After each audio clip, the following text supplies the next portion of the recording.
Good morning, students.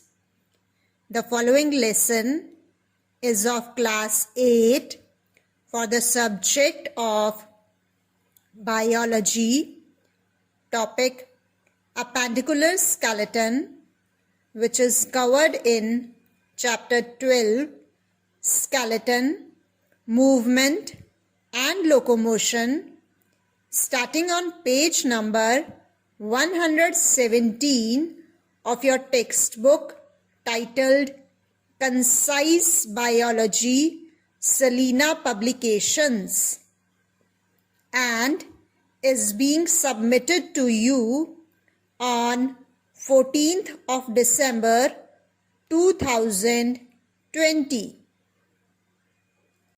Children, as we have already discussed that the skeleton has two major divisions, axial skeleton and appendicular skeleton.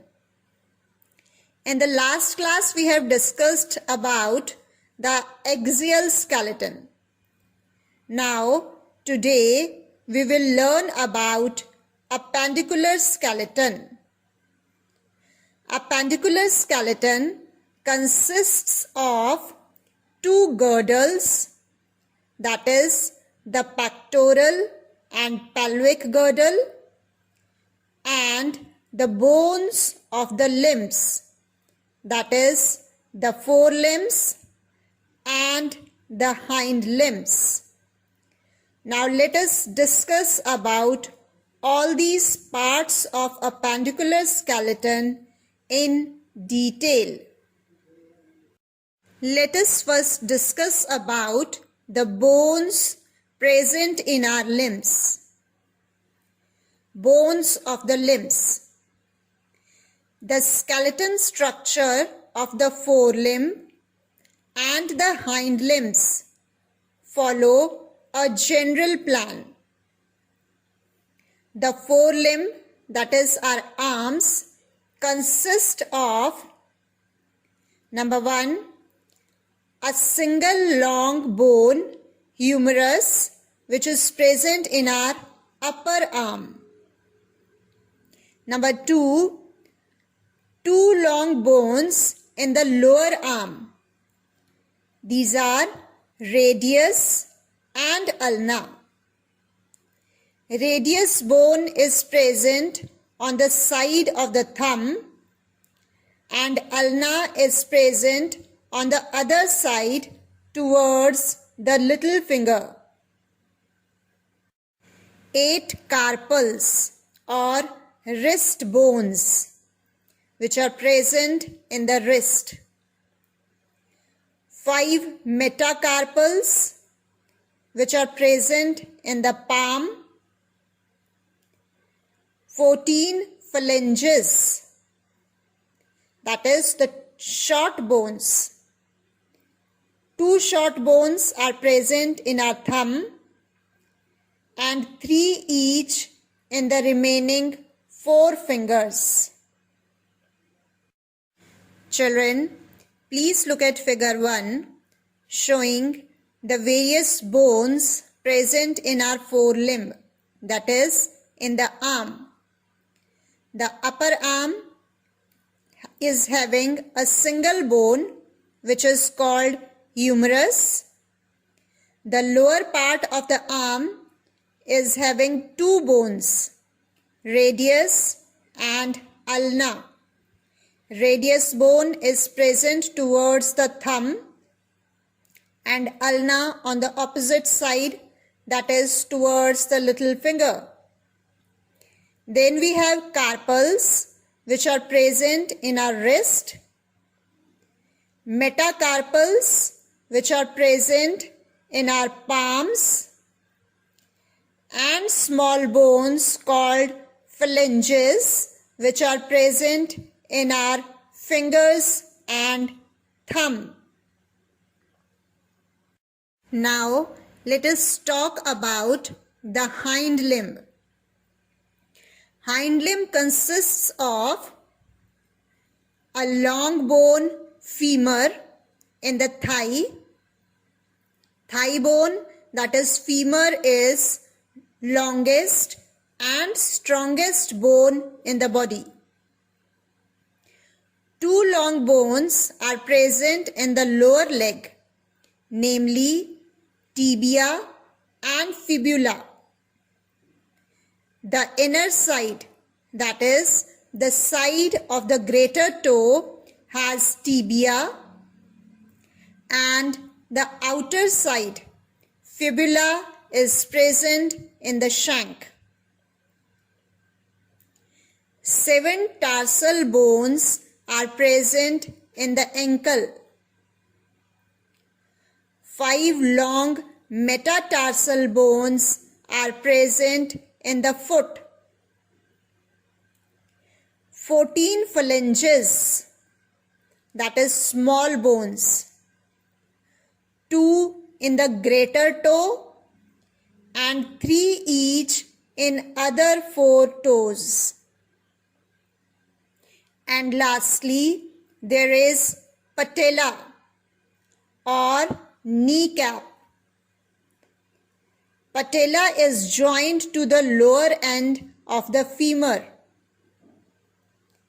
Patella is a bone developed from a tendon. Children, please look at figure 2 showing the bones in the hind limb. You can see the upper leg is having a single bone called femur. The lower leg is having 2 bones, that is tibia and fibula. Tibia is present towards the greater toe and fibula on the opposite side.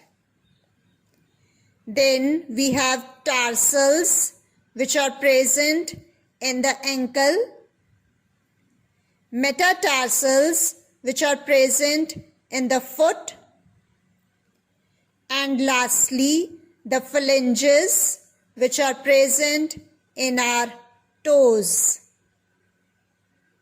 Now let us talk about the other part of the appendicular skeleton, that is the girdles. Girdles are the parts of skeleton which help to articulate or join the limb bones to the main axial skeleton. There are 2 types of girdles: shoulder girdle or pectoral girdle, which will help in joining our arms to the main axial system, and hip girdle or pelvic girdle, which will help in joining our legs to the main axial system. Now let us talk about these girdles in detail. Firstly, pectoral girdle or shoulder girdle. Pectoral girdle connects the forelimb or arm to the main axial skeleton. In humans, pectoral girdle consists of clavicle and scapula. Scapula or shoulder blade. 2 flat triangular scapula lie dorsally on the upper ribs on either side of the vertebral column in the thorax region. Its outer apex bears a large cup-shaped glenoid cavity.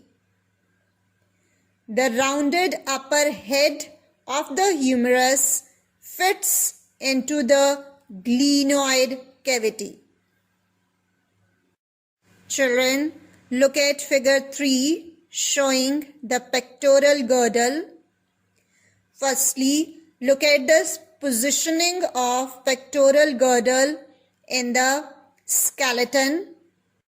You can see the positioning of the two bones, that is scapula and clavicle of the pectoral girdle, and how these bones are attaching the forelimb, that is the humerus, and towards the other side how they are getting attached to the sternum, that is the breastbone.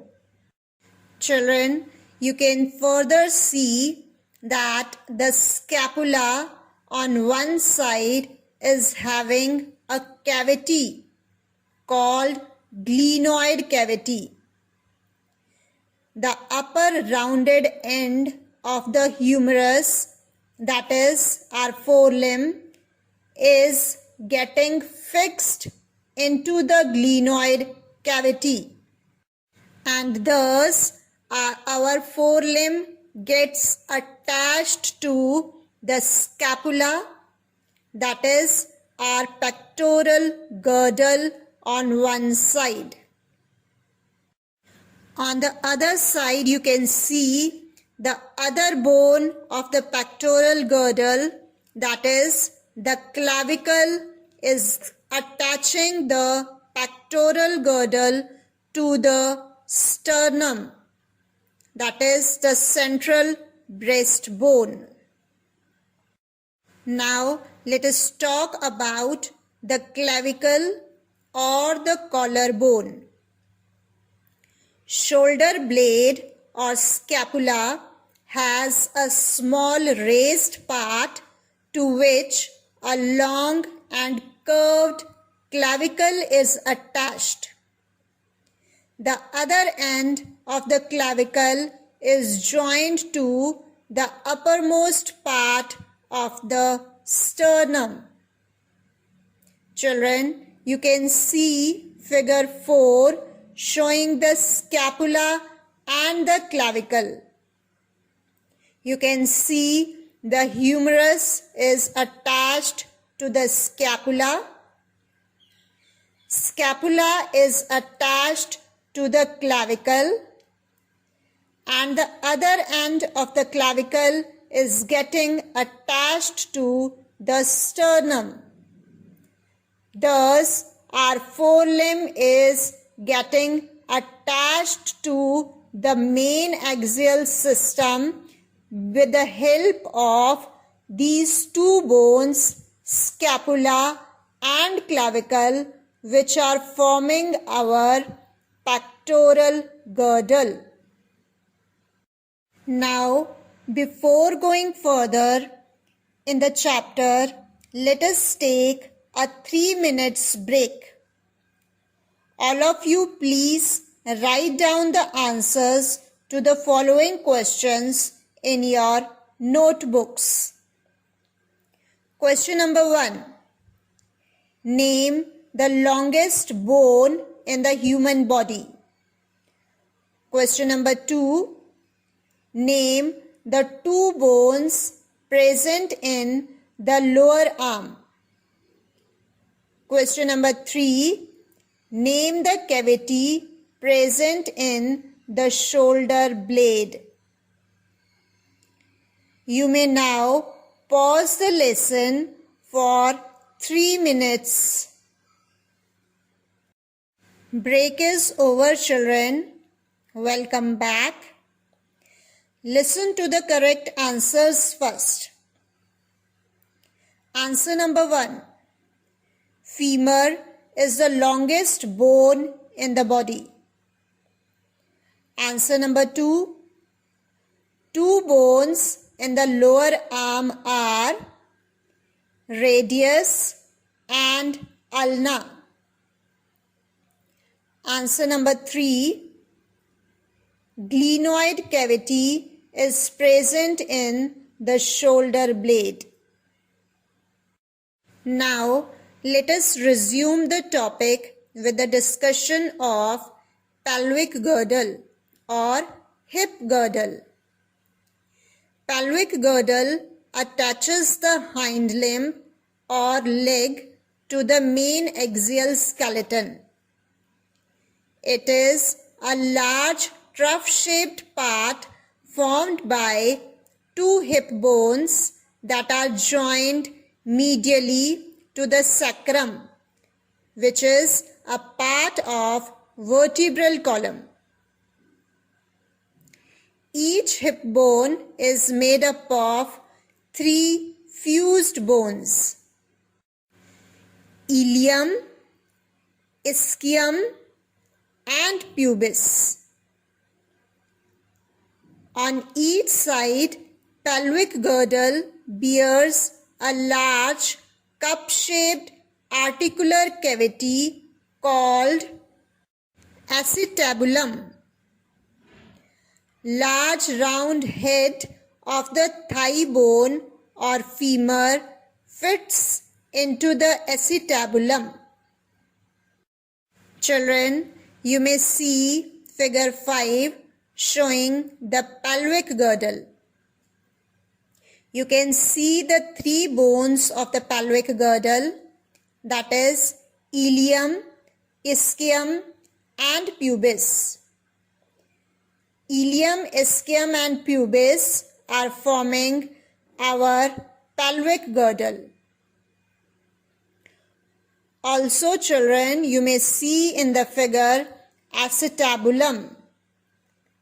Acetabulum is the cavity into which the upper rounded part of the femur gets fitted into.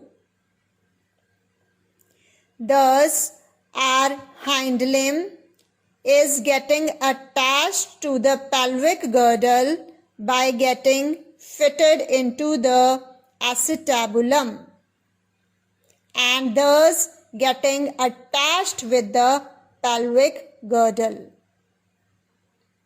On the other side, the pelvic girdle is attached to the sacrum. Sacrum is the last part of the vertebral column, and vertebral column is forming our axial skeleton. Thus, we can see the hind limb, which is a part of appendicular skeleton, is indirectly getting attached to the sacrum or the vertebral column, which is the part of our axial skeleton. Function of pelvic girdle. Pelvic girdle supports the weight of the upper body when sitting and transfers this weight to the lower limbs when standing. Pelvic girdle also protects and supports the abdominal organs. Children, may please see figure 12.1 giving the details of all the bones along with their number in human body. You can see in total we have 206 bones in the body at various locations. Children may have an idea and learn these numbers and positioning of various bones in the body. With this, I am finishing today's discussion. Kindly go through the notes carefully and with reference to the detailed explanation of the topics, you are required to answer the following home assignment questions in your notebooks. Home assignment questions are: question number 1. Answer the following review questions given at the end of the chapter. B. Very short answer type. Question number 1. C. Short answer type. Question number 3. D. Long answer type. Question number 5. Question number 2. Draw well-labeled diagrams of number 1. Pectoral girdle. Number 2. Pelvic girdle. Thank you, children.